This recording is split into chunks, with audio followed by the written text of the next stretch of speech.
get started. Thank you for joining us on this Zoom meeting with Behind the Dish and the MGF Marshalls. Today we have Darren Heitner with us. I'm going to just share a little bit about Darren. Darren is the founder of Heitner Legal, an adjunct professor of sports law at the University of Florida Levin College of Law, a certified arbitrator with the American Arbitration Association, and author of many books published by the American Bar Association, including How to Play the Game, What Every Sports Attorney Needs to Know, as well as numerous articles in Forbes, Inc. magazine, and Above the Law. Darren has been referred to as one of the foremost experts on name, image, and likeness by the Wall Street Journal and USA Today, a power player in NIL deals by Action Network, and a top sports trademark attorney by Sportico. Darren has been honored with the University of Florida's 40 Under 40 Award, the University of Florida's Levin College of Law's Outstanding Young Alumnus Award, and named the best lawyer in Fort Lauderdale by Fort Lauderdale Magazine. Heitner's sports clients have included Pro Football Hall of Famer Terrell Owens, Heisman Trophy winner Johnny Manziel, Fred Taylor, Antonio Brown, Juju Smith-Schuster, Tyreek Hill, Xavier Howard, Jamal Adams, just to go on. The list is long, Aaron. The list is long, man. You are I've been a fan of you for a number of years. I was sharing this with you earlier. It's just great to have you on here and talk to the Marshalls players and staff. And like I discussed, what we've got on the call is really some of the top 18-year-old baseball players in the country. They're either going to go into their professional careers here in the next couple of weeks, or they're going to go onto their collegiate careers and then onto their professional careers. And so we're excited to have you, and I'll stop talking and we'll open up for Q&A towards the end. But I really want to jump in and when it comes to NIL, we're teaching these kids about name, image, and likeness in the new landscape. And so what are some things that you would share with these young men and on this topic and where they're at in their careers and lives? And let's just kind of go from there. Well, first of all, thanks so much for having me, and thanks so much for the very kind words. And I love to see so many people here listening right now. I don't know if you've been forced to or not, but this is such an important part of all of your lives, whether you'd like it to be or not. And taking control of your life, educating yourself, learning best practices is so very important. If you are here voluntarily, kudos to you, because you are doing a very great service for yourself. Let me kind of lay the groundwork here for where we are and where we're going. As of July 1, 2021, the NCAA, which had previously prohibited all college athletes from benefiting from their names, images, and likenesses, removed that prohibition. And it instituted very basic guardrails, very basic restrictions on how an athlete can benefit from his or her name, image, and likeness. For your purposes, one thing that the NCAA did do was it explicitly said that if you're in high school and you engage in NIL, we as the NCAA are going to be hands-off. We are not going to take any negative act or action against you based on your NIL activity. So what does that mean? It basically means that if you do any NIL deals now, the NCAA doesn't care. You're not going to lose your eligibility, but there's a caveat to that. The one thing that you can't do in the eyes of the NCAA is you can't sign one specific type of deal, which is a deal with someone or a group of people who are trying to influence you or induce you to enroll at a university. Outside of that, you can do deals with brands who are selling goods or services. You can do camps and clinics where you're making money from providing baseball instruction. You can do autograph signings. You can create NFTs and sell them. You can create your own company and sell whatever goods and services that you want to create. The one thing the NCAA said was, while we're going to be hands off, other than that one restriction that I just mentioned, you as an athlete need to understand that you can only engage in NIL if your state allows for it. Okay. And my understanding is that you all are in the state of Utah, which is one of the 12 states that currently allows high school athletes to get involved in these activities. So you do have a benefit by being in that state. Even though they're here temporarily? I'm sorry, what was that? Sorry to interrupt you, but even though these players are here temporarily, they're living here now, they can still participate in NIL stuff here. Like if we do a camp or things like that, they could, because they're in between college. They fall under high school regulation. To be clear, there's no more high school athletic eligibility. Okay, sorry. Is that correct? Yeah. I guess my question is, you know, we want to do some camps and some things through NIL for these kids, and you know, they've moved here from other states, and so we can do that. I guess my question is kind of, can we do that? What I'm hearing is yes. And then there's another question somewhat around being in Utah and them staying here for a few months. Do they fall under their home state, or do they, because they're living here, do they fall under Utah state? Does that make sense? Yeah, the second question is a bit difficult to fully articulate, because technically it's wherever the individual is domiciled.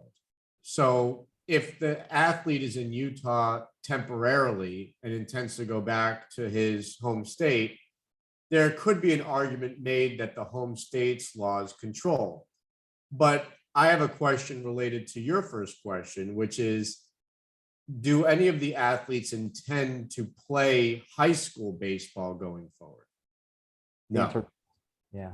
So then my answer to you is there is no concern. The only concern that we would have is if the athlete intends to go back and play high school baseball, and then the High School Athletic Association says you engage in NIL, we're rendering you ineligible. Okay. So it sounds like everyone can participate, which is a great thing. From where I sit, you know, there's a few things. One, I think it's really important to focus on brand building, deciding who you are and who you want to be, what separates you, what's your story, what makes you unique outside of obviously your talents as a baseball player. I've been practicing as a lawyer for 12 years. When I started practicing, we were just sort of getting into the realm of social media deliverables, where a contract included a requirement that an athlete promote a brand on his social media accounts. Back then, it was really Facebook and perhaps Twitter. Mm-hmm. Now, Instagram, TikTok tend to predominate, sometimes YouTube. And almost every contract includes a social media deliverable where you're promoting a brand on social media. And many contracts only include social media deliverables. So it's so important for you to start that brand building process now. Build an authentic community surrounding you, engage with that community, be real to who you are, figure out what type of content you want to send, double check that content before you click tweet or post, because one bad post can completely tarnish your reputation and hurt your brand. And then when you do start to find brands that are interested in working with you, one thing that I advise a lot of athletes is always consider quality over quantity. No one's going to look at you and treat you as being the best athlete because you have the most number of endorsements and engagements. In fact, it's time consuming to deliver on all of these deals, and you diminish the strength of your brand by accepting everything. Only accept those deals with brands where you already have an appreciation for the brand and actually enjoy using the brand's products or services, or if it's a brand that you've either never heard of before or never used their products or services, ask to try them out and make sure, do your own diligence on them as they would do on you before entering into a deal. Another thing is, and I say, look, I'm a lawyer, so this is near and dear to me. Never sign a document before reading it and understanding it. Yeah. And it happens all the time. Yeah. And these documents sometimes are very short, 1 to 2 pages. Sometimes they're 15 to 20 pages. For instance, we just did a deal yesterday with an athlete with the WWE, where I think the contract's somewhere between 15 and 20 pages in length and extremely detailed. Another thing I've said to a lot of athletes is, in the past year that I've been doing NIL work, and by the way, I've been doing this type of work for professional athletes for 12 years prior to that. There's not a single contract, and I've probably looked at over 100 of them now, NIL deals, easily actually. There's not a single contract that I haven't looked at and revised. Okay. Every single contract. So that goes to show you that it's very rare for a brand to put a contract in front of you and for it to be either fair or one-sided to benefit you. It's almost always going to be beneficial for the brand. So you want to look for things like the term of the agreement. How long does the agreement last? How long are you going to have to provide these deliverables, etc.? Obviously, sorry to interrupt. What are some examples that, would be common, or the amount of posts or things over a certain period of time you could share with us that you're seeing in some of these deals? It really varies. A lot of the deals that we're seeing are very short term, where a brand will only want to engage with the athlete for, let's say, 1 to 6 months and have posts that are made within that time, perhaps exclusivity as well, which I was going to get into as a section that we want to pay close attention to. But then we're also seeing longer term deals. We just had a deal also this week that we executed on. That's a 2-year deal where an athlete gets paid money for the first year and for the second year, and is promoting the company throughout those 2 years between social media deliverables, in-person appearances, etc. So again, it really varies, but you want to make sure that you're not selling yourself short. Obviously, the longer the term, the more compensation you're typically going to want to receive. And consideration doesn't only come in the form of money, in monetary compensation. Sometimes brands will try to do deals with you where you're not getting paid X amount of dollars in exchange for what you do, but maybe they want to do like a revenue share deal.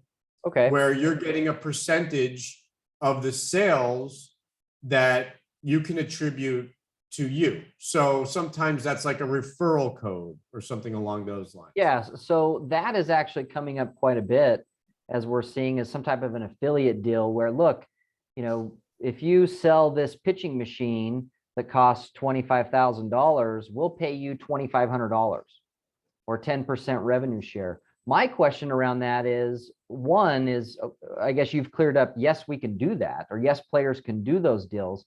My question is really more on the reporting and, I would say, documentation of how does a player document that from a compliance standpoint, that they have an affiliate deal. Is it once something sells and then they're paid, they would track it, or how does that work?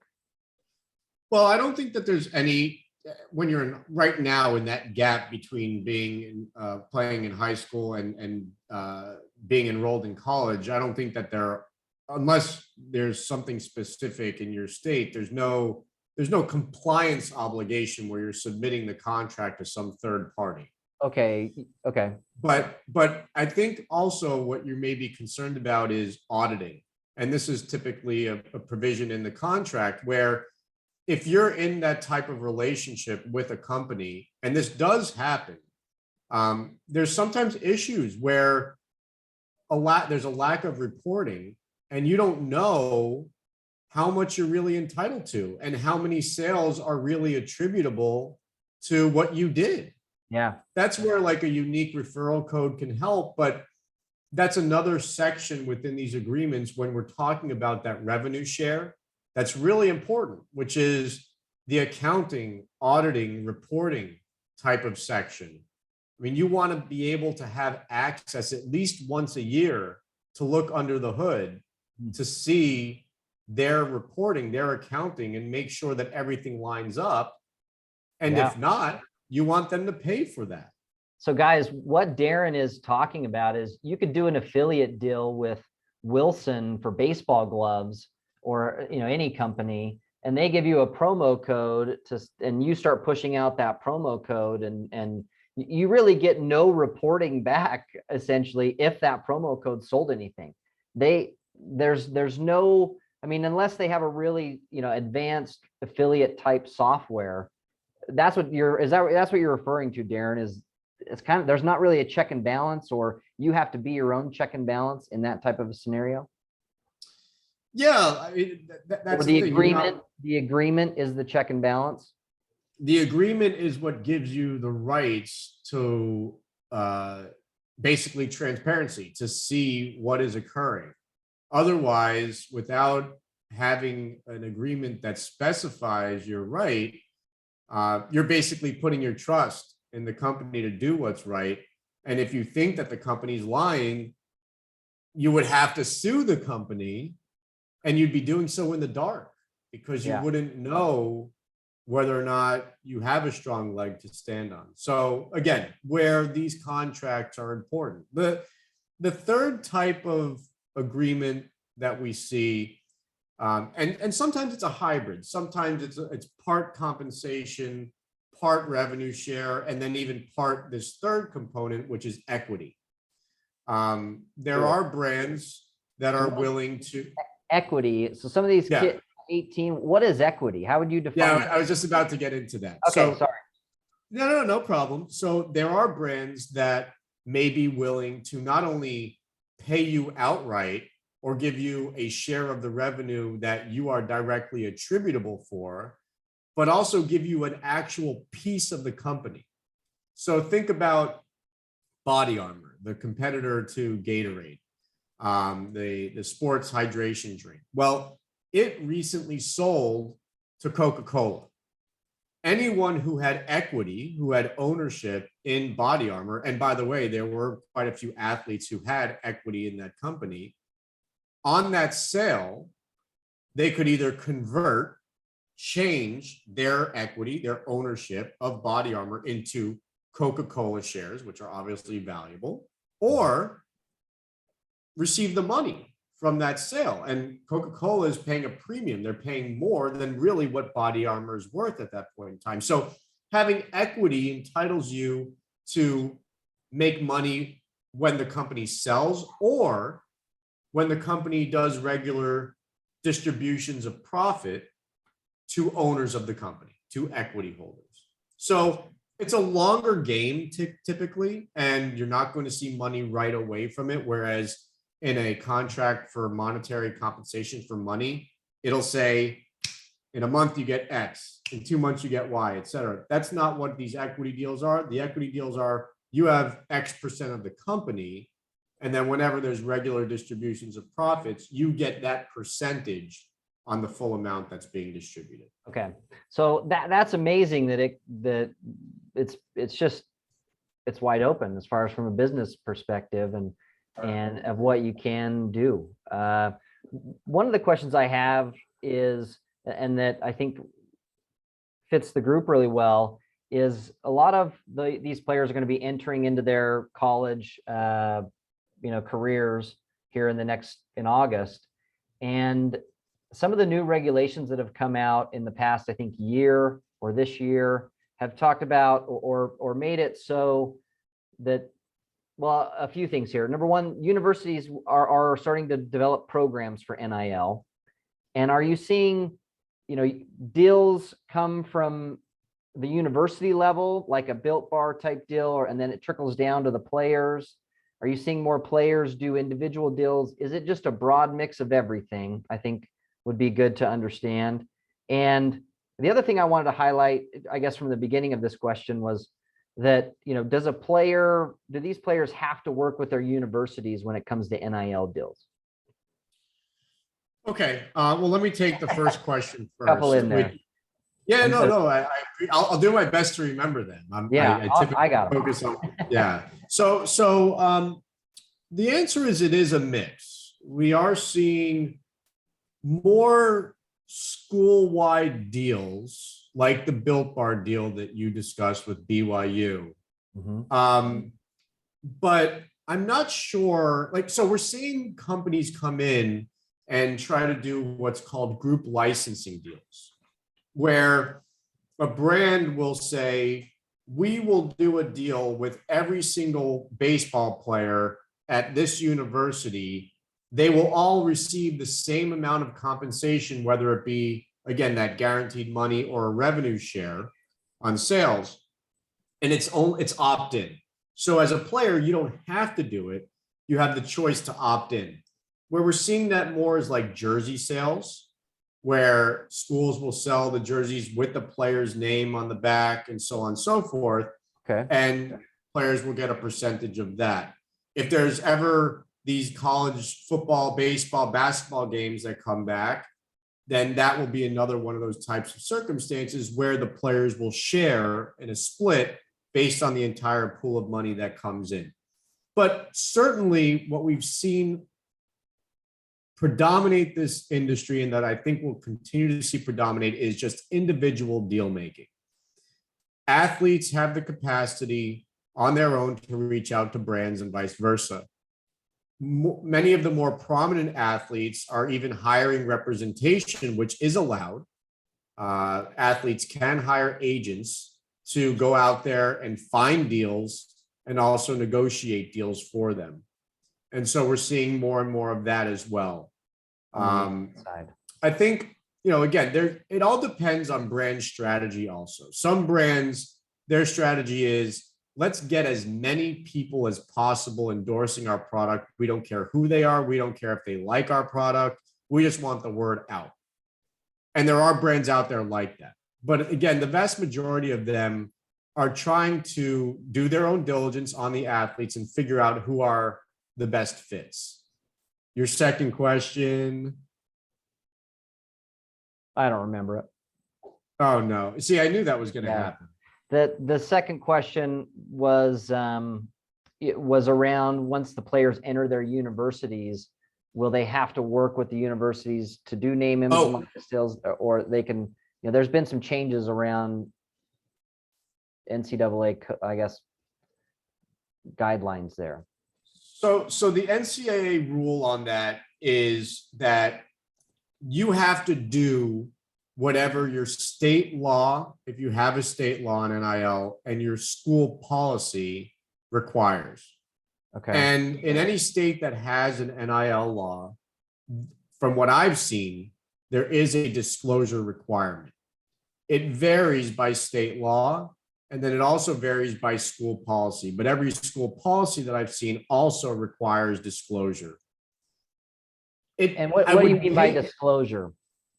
I would pay close attention to the specifics because it does vary. Some schools require, as soon as there's an offer presented or a contract drafted, that you provide a copy to the school. Most schools require that it only be submitted after the deal is actually entered into by the parties and within a certain amount of time afterwards. Some schools are more hands-on and will actually review the documents and make sure and approve them before you can engage in the NIL activity.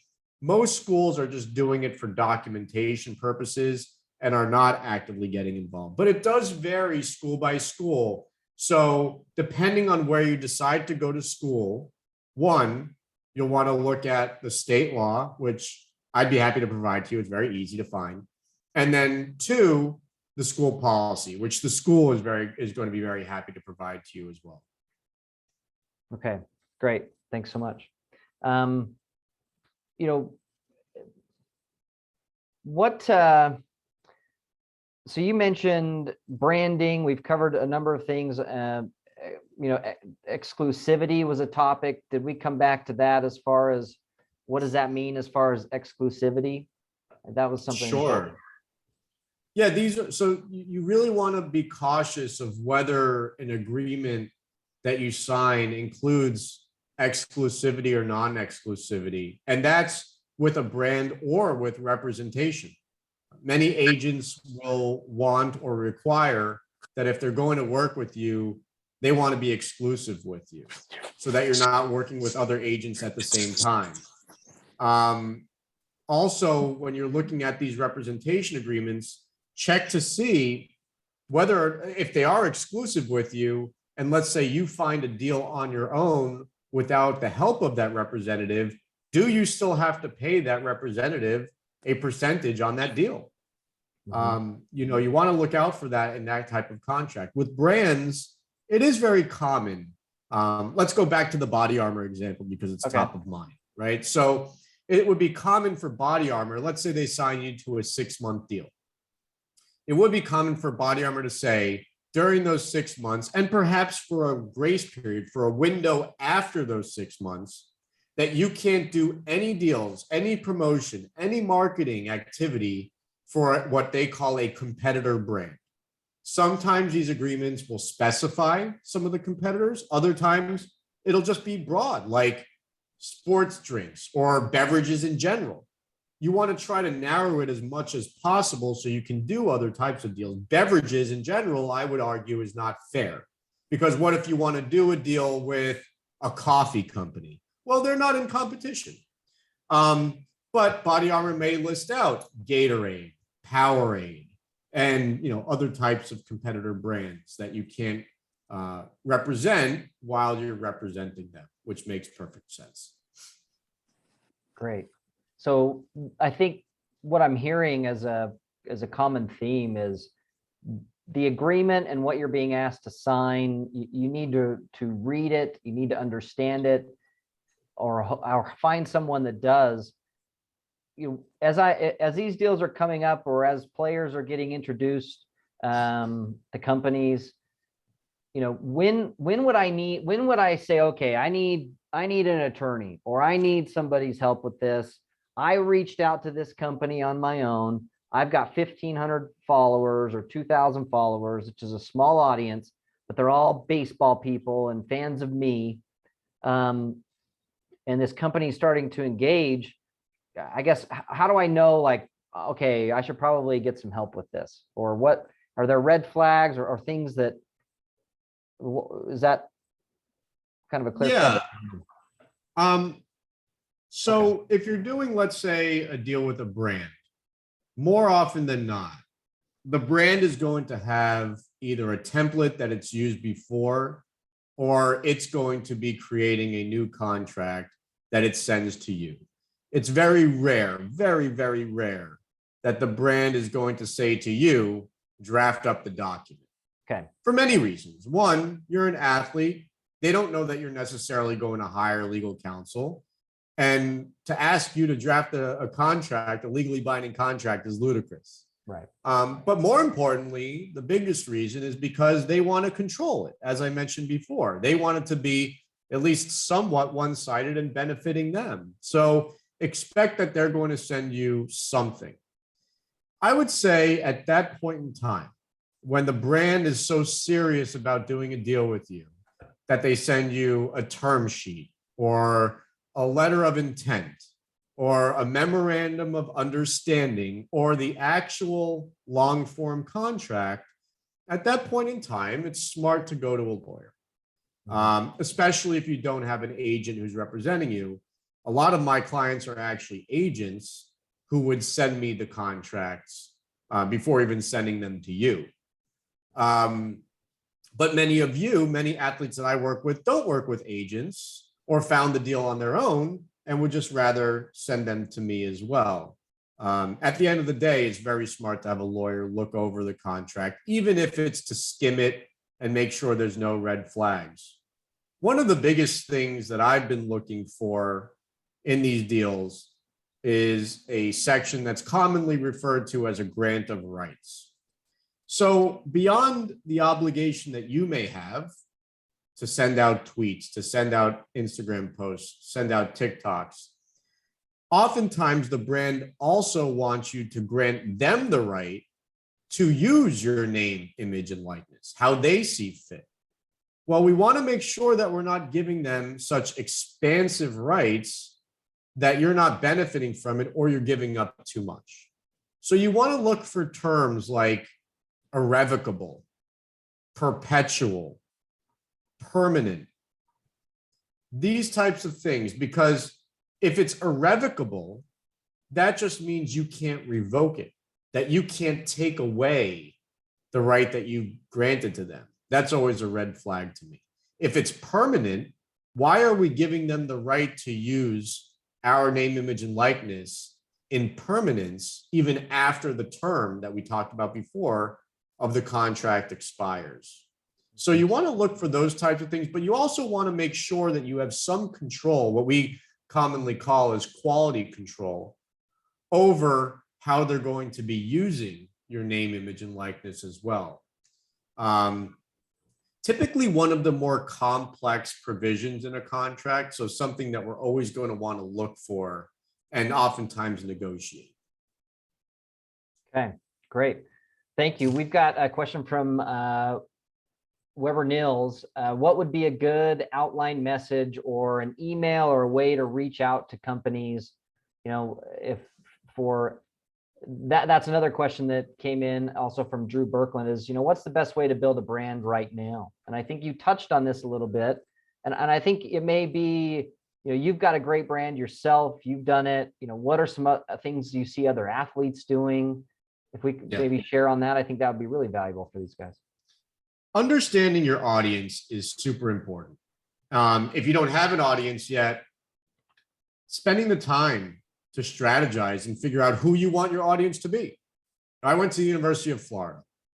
A lot of my followers are University of Florida fans because I went there, I teach there, I tweet about UF sports, but also I'm a lawyer, I'm a sports lawyer, and I do a lot of work in sports business. So I'm going to focus a lot of my content on interesting areas of the law. This morning, I tweeted out a letter that Madison Square Garden sent out to lawyers who are involved in lawsuits against Madison Square Garden, saying if any of the lawyers show up to an event at the venue, they're going to get kicked out. Well, most people in the world probably couldn't care at all. But my followers, I know, do, because they're interested in those types of things. So know your audience, really important. As I said before, as an athlete, people want to know your story, especially if you have an interesting one. And I think almost everyone has an interesting story, whether you think it or not. So tell that story. Be a storyteller at all times. I think that's really important. Yeah, that's great. Staying on brand is key, but also show personality from time to time. I'll post a picture of my wife and my son with me on the weekends every so often, just so that people know I'm not a robot. I think that's also really important. Authenticity is very, very key. Don't overwhelm people with that type of stuff unless they really want it. But again, it all goes back to understanding your audience. I think there was another part of that question. Yeah, you know, best way to build a brand right now, or how to reach out to brands. Yeah, how do we, you know, what should an 18-year-old say? You know, what's really interesting, and I was at something called the NIL Summit last week or the week before, coming up on 1 year of NIL. A buddy of mine actually created a summit in Atlanta. And I was listening to one of the agents talk about just that. And I found it so interesting that this sports agent who has probably 20 years of experience was talking about how she and her athletes will literally go on Instagram and Twitter and DM brands. Look, DM them. Say, hey, we're interested. Are you interested? You know, like my client has been using your product for 5 years. Loves your brand. Let's talk. Is there interest in that? It's something as simple as that. Opening the door, not being fearful. Right. Again, being authentic, but and not being overly aggressive, just to see if there's interest. And with social media, it's so easy now to reach out to those brands. But you can also go through their websites. Sometimes there's contact information there, and there's no there's no real right or wrong thing to say. But I think it's showing the brand that there may be some connection there, showing the brand what kind of value you can provide. Don't get into numbers. I oftentimes even say it's almost best never to make the first offer. Let the other side go there if there's interest. But yeah, I think there's so many easy ways to now open the door. So don't be fearful. Right. To the group, I shared a video this morning, actually, on the Discord that talks a lot about this. And there's a lot of good information there as far as, approaching brands and, having some data, knowing some insights around your own personal social media. I've got 2,000 followers, 50% of them are, my age, they're baseball fans. There's a lot of data there and some things. So check that out. Great information, Darren. One of the questions that just came in, and we've spoken about this, is around international students participating in NIL deals. And so on the research here, there's different kinds of visas. There's F1 visas. There's different ways that international students are here. How would you, here we've got an international student that's here on an F1 visa, and what would you have to say to them? Or it's complex, especially where you are right now, which is you don't have a university compliance department to throw things to and get their opinion. The best thing that I can say is speak to a very seasoned immigration lawyer, many of whom would probably give you free advice, at least basic free advice. From what I know, particularly about being an F1 visa without converting it to the type of visa where it would be allowed, where you could do full-fledged NIL, my understanding is you can do what's considered passive NIL, which is where you're not actually endorsing a product, you're not doing a camp or a clinic, you're not doing an appearance, but you're granting the right, what I talked about before, giving a brand the ability to use your name, image, or likeness in their own advertising, as long as you're not now going above and beyond and like going to a photo shoot for that purpose. It has to be some content that's already been created. The other option is going back to your homeland and performing the deliverables when you're there. We're seeing a lot of companies engage with athletes who are on F1 visas and doing it exactly that way, where correct, where the athlete is back home, does the social media post there, gets paid there, and then comes back on the visa. So as long as it's not on US soil. Okay. I'm hopeful that there's change. It would require change on the federal level, which can be quite slow. Yeah. So for now, that's the advice that I'm giving. But ultimately, as I said before, if you have the capacity to just double check with an immigration lawyer, that would be my ultimate suggestion. Great. Thanks so much. Would love to spend some time talking about technology and things you're seeing or deals you're seeing around the NFT space with athletes. Are you getting into those kind of deals? Are those present, or what do the NFT deals look like? It'd be interesting to just get your take on that topic because it is new, it's hot, and you are kind of at the forefront on some of this stuff of where players might be taking this. Would love to get your take and hear from you on that. Well, it was hot when Ethereum was 4,500. Now it's down to like 1,200 or so. But it's still, look, the NFT industry is still very active, and there's still deal making with athletes, not to the extent that we were doing some time ago. I mean, I brokered some crazy deal. I brokered a deal for a high school athlete on a guarantee of $1 million with an NFT company, so that they could use his name, image, and likeness in association with certain drops of NFTs, and obviously he's exclusive to them. Yeah. I'm not seeing any $1 million deals for high school athletes now, but strike while the iron's hot, I guess. But look, I mean, we're still talking to many different NFT companies and doing deals. A lot of them actually include, as I mentioned before, like those guaranteed amounts of money, typically never all up front, but over some amount of time, and exclusivity. But then also typically there'll be what's called an earnout. So the NFT company, as it's generating money from primary sales, the actual drops of the NFTs, and then also making money from the secondary sales when the original purchaser then sells it on the secondary market, and that keeps happening, and the NFT creator gets money from that. The NFT project will usually take that money and set it off against what the NFT company guaranteed the athlete before then doing a revenue share with the athlete. So for purposes of this example, let's say the athlete gets a guarantee of $500,000 from the NFT company.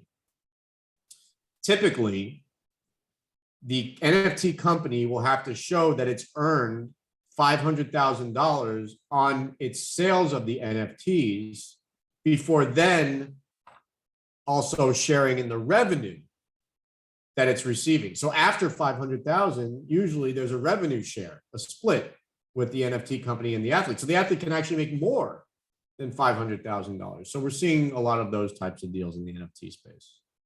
Great. Thanks for commenting on that. One of the things we started here with was talking about some of the red flags around getting compensated. To the kids on this, and young men on this call, I shouldn't call you kids. I'm getting older, and I guess that's what happens now. But when would I know that if I'm getting paid by a school for something, when would I know that like a red flag or something's wrong, or maybe I'm getting, I guess, does that make sense? What I'm asking there is, how would I know that maybe this compensation that I'm getting paid isn't exactly, fall under NIL guidelines?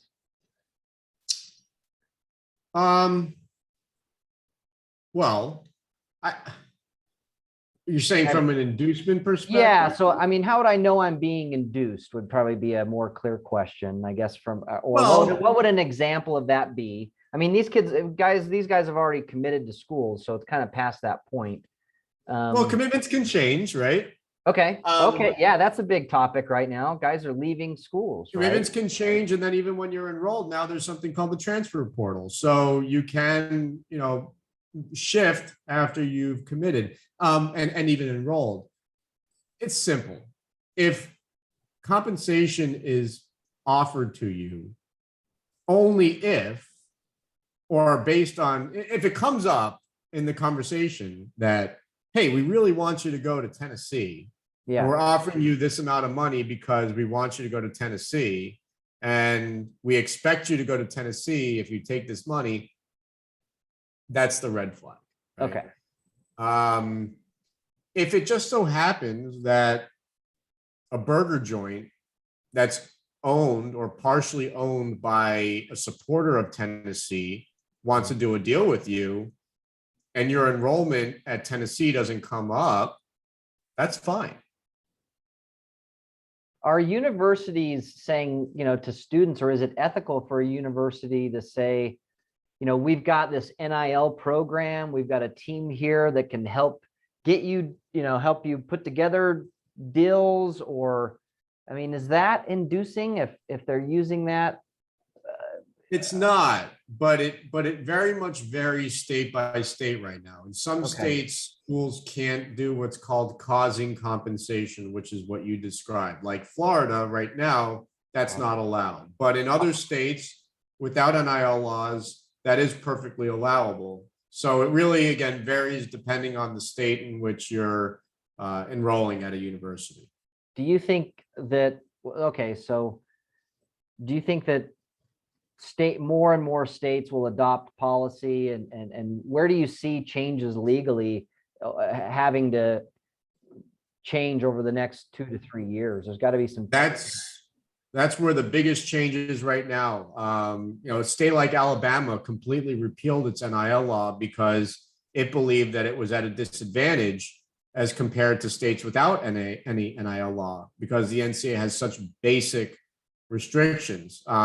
Tennessee, Louisiana, Missouri, I'm sure there's a couple others, recently modified their NIL laws to remove that restriction on causing compensation that we just talked about, so schools can be more involved. That's the direction that we're absolutely heading. To regulate causing compensation, or more to remove the regulation, to allow schools to be more involved.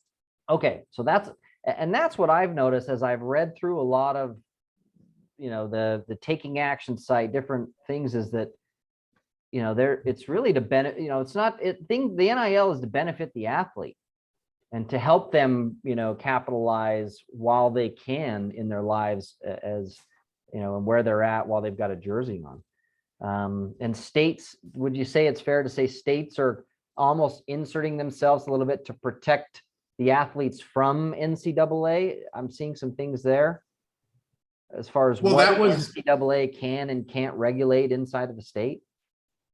Going back to 2019, when we first started passing these bills in the states, that was absolutely the intention. Remember, before July 1, 2021, the NCAA explicitly prohibited this type of activity. It didn't allow college athletes to do these things. So going back to 2019, California being the first, all of these states passed bills that turned into laws to supersede the NCAA's restriction.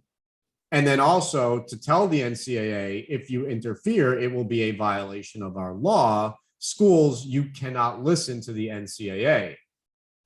As of July 1, 2021, the NCAA took back that restriction based on all the pressure from the states.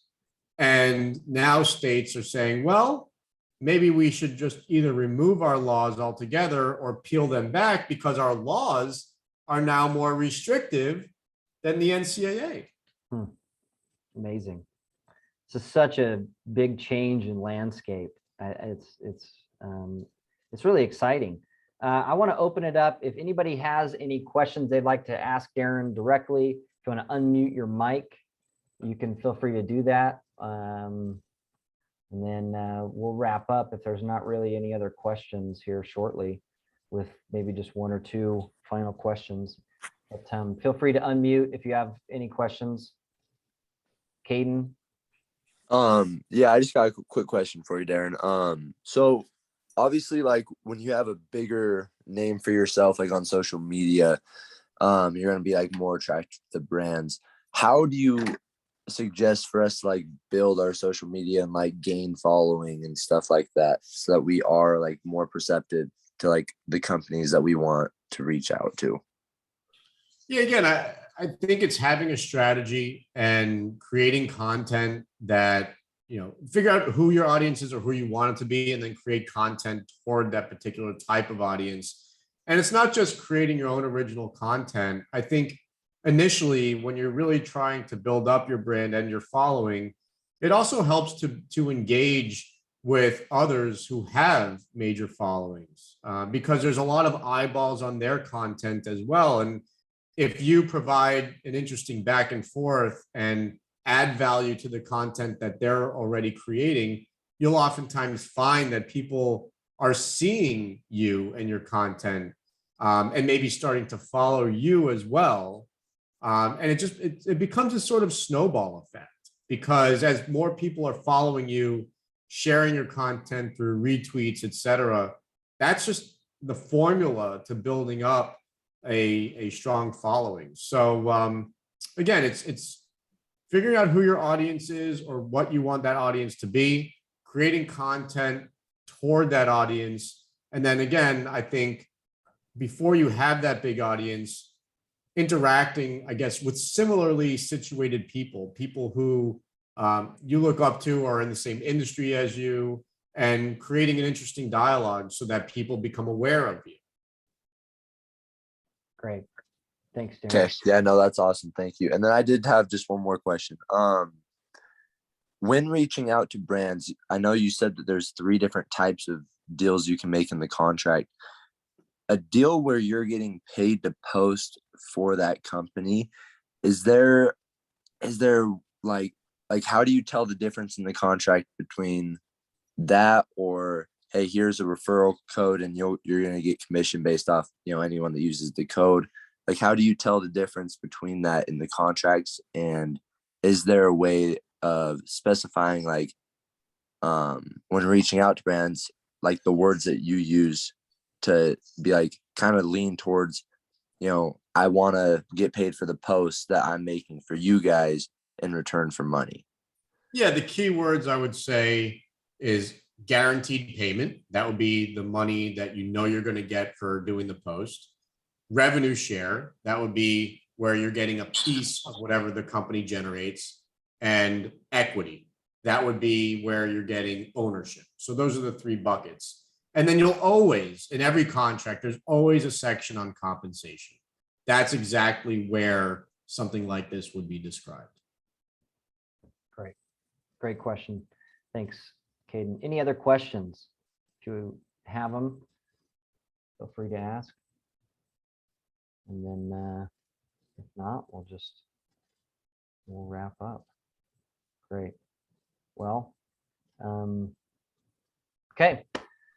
Darren, thank you. We're just now approaching an hour here. Okay. And we'll wrap up. One of the things that we're doing through the More Than a Ball Player program, guys, is over the next few weeks, a lot of the questions that have come in have been around branding and some of those things. How do you build a brand? And we're going to introduce you to brands. Next week, we've got a call with Dina Blevins from the front office of the Kansas City Royals. She's going to talk to you about community involvement, how, to help build your brand and those kinds of things. So we know that's a topic that you want to learn about, and we're putting things together to help you with that. It's good to start with some of the legal side and having an expert like Darren come in and just lay out the landscape of how you can operate. So again, Darren, super grateful for you to take time to be with us today. And we appreciate you. How do we connect with you and follow you and engage with you if we need to get back in touch? I'm most active on Twitter. It's my name, Darren Heitner, DarrenHeitner. I'd say probably second most on LinkedIn, which obviously is just my name. And I guess third on Instagram, which also is Darren Heitner. I'm not very creative when it comes to user account names. So feel free to connect on any of those. And Instagram's much more personal than the others. Twitter's, really that type of content that I think, and it's a lot of NIL on Twitter. And then LinkedIn also probably more similar to Twitter, less content.